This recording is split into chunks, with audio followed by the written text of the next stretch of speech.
40 साल उम्र है और इन्होंने शादी जिस जावेद से की है वो 22 साल का है। ये नाज़ों ने पहले भी अपना जो पुराना शौहर था उसको कत्ल किया हुआ, इसकी तस्दीक भी की जा रही है। उसने अपने बयान में यही बताया है। ये जावेद लोगों ने ये बच्ची, इनका कारोबार ये है कि ये अगवा करते हैं बच्चियाँ दूर अफ्तादा इलाकों में जाके। इस बच्ची को सदर हंगू से टल बाज़ार से अगवा किया गया था, यहाँ लाए। 8 लाख रुपए में ये बच्ची फ़रोख्त की और इनकी ये डीलिंग ये हुई कि 4 लाख रुपए हम देंगे, बाकी जितने पैसे वो बच्ची भीख मांगेगी वो दोनों आधे आधे हम किया करेंगे। दोनों भाइयों की डील हुई।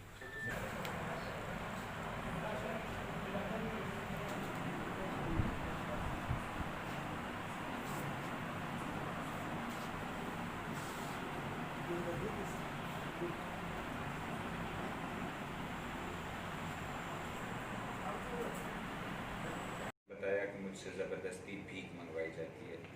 SHO ने उस पर फ़ौरन कार्रवाई करते हुए पूछा कि कौन आपसे भीख मंगवा रहा है, तो उसने आगाह किया कि ये उससे उस बच्ची को साथ ले जाकर जिन घरों में वो बच्ची रहती थी, जिसमें उसे रखा गया था, उनकी निशानदेही करवाई गई। निशानदेही के दौरान मुलज़िम पकड़े गए जो अफ़गानिस्तान की ये रिहायशी हैं और जावेद की वाइफ हैं मुस्मात नाज़ो दुख्तर जावेद।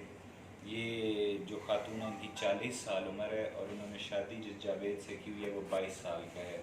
ये नाज़ों ने पहले भी अपना जो पुराना शौहर था उसको कत्ल किया हुआ, इसकी तस्दीक भी की जा रही है। उसने अपने बयान में यही बताया। ये जावेद लोगों ने ये बच्ची, इनका बाज़ार से अगवा किया गया था, यहाँ लाए।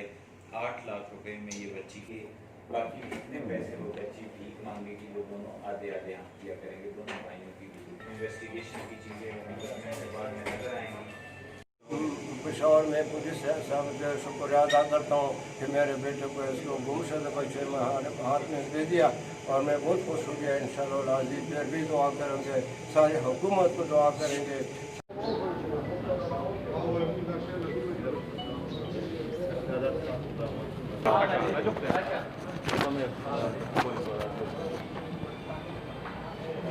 Amor tampoco, chivo.